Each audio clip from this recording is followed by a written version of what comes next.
Hey everyone, I'm not sure if you've seen Halo Waypoint recently or not, but it's a little bit of old news. Halo and 343 have announced that they are going to be sunsetting the Xbox 360 online services for the Halo titles that were on Xbox 360 in the end of 2021.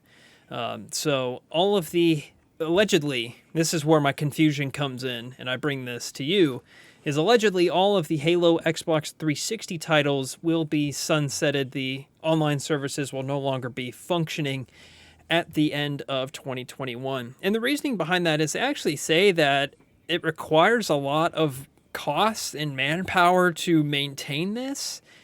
I kind of want to dispute that just because, from my understanding, these games work on a peer-to-peer system where no real dedicated servers are involved, so that doesn't make a whole lot of sense to me. There's no servers managing these online systems. It's all done by a host. You can tell this on Halo 3. If the host leaves on Halo 3, it'll try and find a new host. So that's neither here nor there. But anyway, they've decided to do this.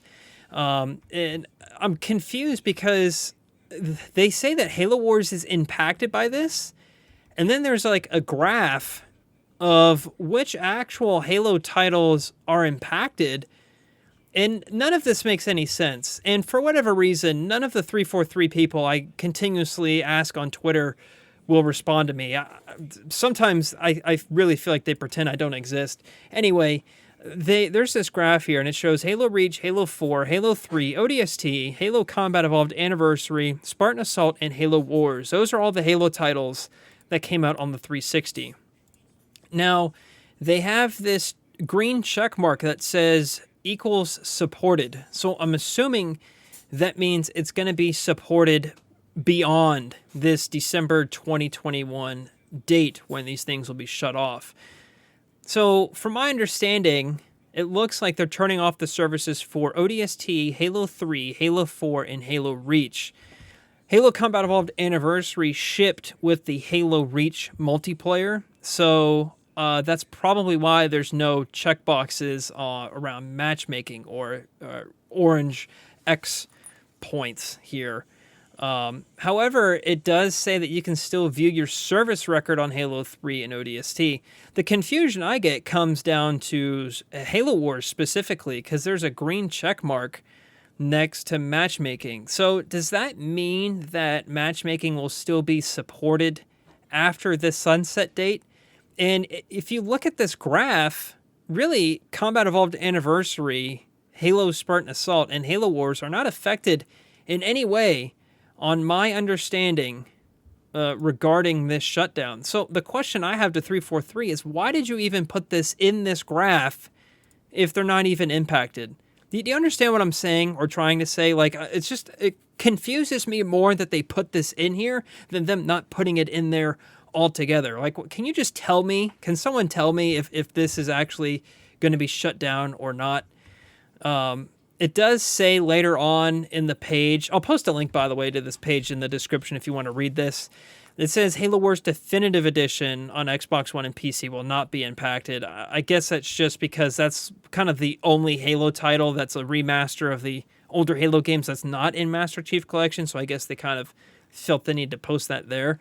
But from my understanding, I could be wrong. I'll post a pinned comment if I am wrong, but from my understanding, Halo Wars is going to continue beyond this December 2021 shutdown date. I'm still going to continue to reach out and see if I can get someone to tell me from 343 if that's true or not. But I think it is. And quite honestly, if they came out and they said that, yes, we are sunsetting Halo Wars, I actually probably would not be that upset. The game is 12 years old now. It came out in 2009. Phone call. But the problem is that Halo Wars Online has problems with it being separated on all these platforms. Halo Wars Definitive Edition does not have crossplay, and it's on 3 platforms. It's on Steam, it's on Windows 10, and it's on Xbox One, and no one can play with each other. And Halo Wars has been dead. The Definitive Edition killed Halo Wars due to the lack of crossplay, and I've been telling them for forever. They need to add matchmaking and they need to add crossplay. Halo Wars also doesn't have matchmaking, so even if they added crossplay, it still would not be fun or enjoyable at all. That's neither here nor there. So in my opinion, the 360 version of Halo Wars is the best place to play online matchmaking. So that's why I would like for them to keep it on past the sunset date. And I think it is based on this graph. So hopefully that's the case. It's hard to find matches in Halo Wars 1. You'd probably be waiting 10 or 15 or 20 minutes.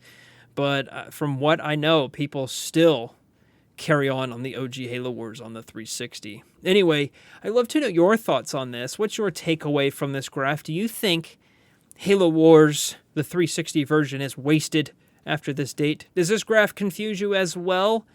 Why did they put this in if it's not affected? Those are all questions. Hopefully we'll get some answers to. Or that does it for me. Thank you so much for watching.